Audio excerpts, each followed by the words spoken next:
one extent, a particular court official asked him, "Don't you have things to do? Are you the one to fight for trees?" Mr. Triachira, Yes. this day for you is actually a thump on the chest. Why? First of all, as you've said, sometimes it's a bit sounds crazy when if someone sees you dedicated, day in, day out, about some of these struggles, environmental struggles, someone who does not make sense of what you're really fighting for, it may not really, come off as something worth fighting for.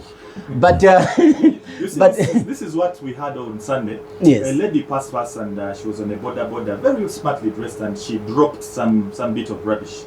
Where I was, I said, no, this is wrong. This is wrong. And then Yes. amongst those people I was with, one said, "The problem is you're a wiseacre. You think you know it all. Not everyone understands your way, and so not everyone will do things your way." I told this person, but doing the right thing is a global thing. Yes. There is global rights, global wrongs. Yes. So as long as you've done a global wrong, it is wrong.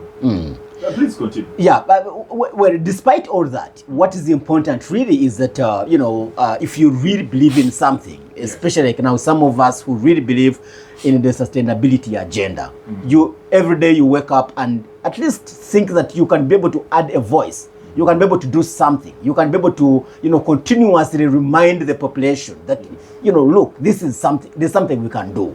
But allow me to really put the topic into perspective. As you read my article, the theme is unlock, restore the lands and unlock opportunities. Yes. I think now critical, like my good brother Tembo said, the underlying word is combat.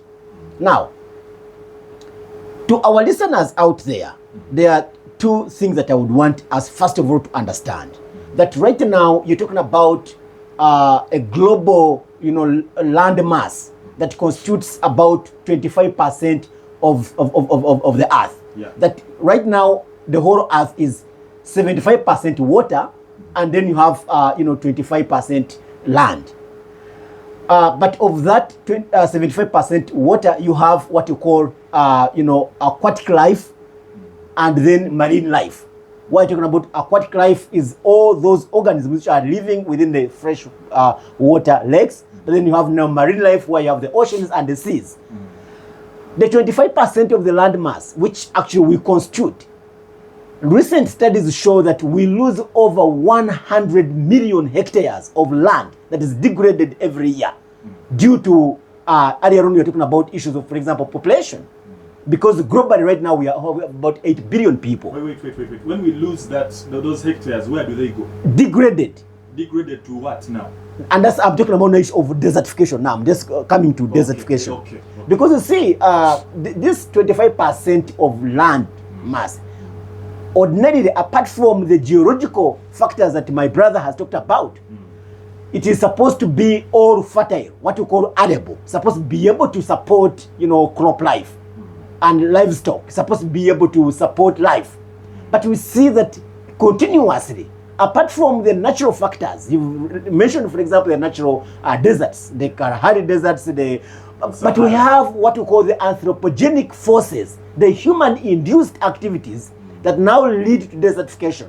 And that is why at the 2015-2016 UN General Assembly adoption of the Sustainable Development Agenda of Agenda 2030, there was a very deliberate nomenclature of what we call the planet SDGs. That the Agenda 2030 is premised on the need for us to engender what we call sustainability, and the extent to which we need to ensure that the planet SDGs drive the sustainability agenda. And now under that, we have two things. Now, number one, to restore all the ecosystems we have actually spoiled. Now the issue of restoration comes in. But also, how do we do that? By number one, SDG number 13 on urgently combating climate change. SDG number 4, SDG 14, trying to see how we can restore life below water. And SDG 15 how we can restore and be able to push for combating desertification, SDG 15 on life on land. Now, this day of 17th of June, progressively in 2020, we adopted what we call the decade of ecological restoration. Because as I've said, that too much ecological destruction has taken place. Now we must focus on how we can restore. Now, when you look at, for example, what I talked about, the triple planetary crisis, you're talking about climate change, you're talking about pollution and biodiversity loss. Now, what is driving climate change is what we call global warming. That right now, as a global community, our focus is how do we ensure that by the year 2050, we have what we call 1.5 average temperatures of, which is the pre-industrial temperature.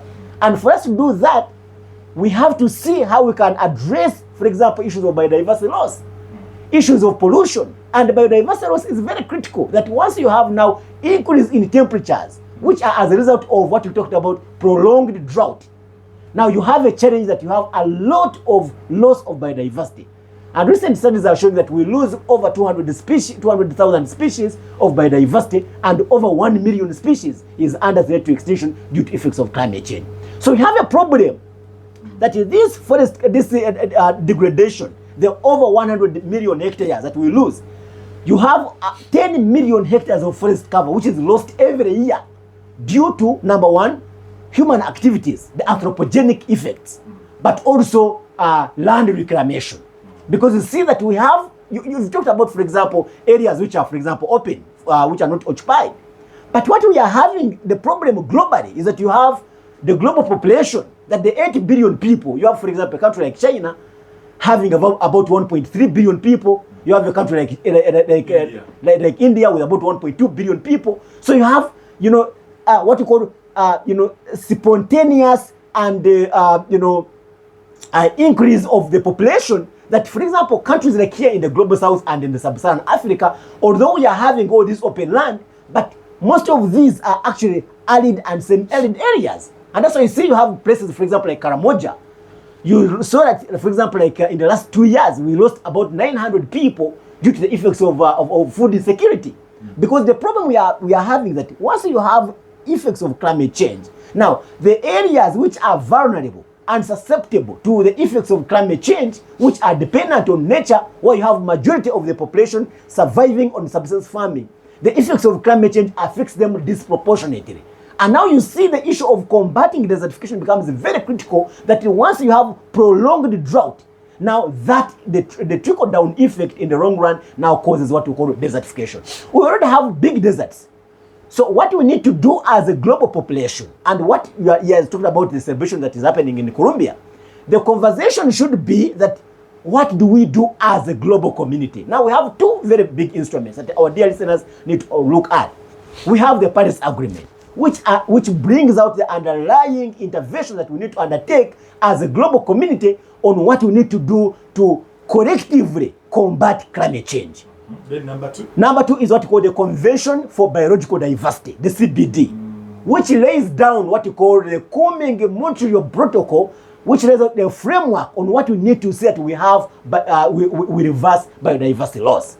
And as I've said, there are two critical words that you have to restore the spoiled, fragile ecosystems, but also see how you can reverse biodiversity loss. And under that framework, that is where Uganda, because you see, every country must play its role. Yes. Now, Uganda, being the part of Africa, you know that over 45% of East Africa's arable land is actually found in Uganda. And we have been seeing, when you go in the local communities, we have been seeing increased, a degradation of our soils. You see the loss of the fertility of the soils, which actually now leads to food insecurity at the household level, and you see how high levels of malnutrition. You see a lot of people who are actually suffering to food insecurity, and that's why this is very critical for us as a country and as a population. Okay.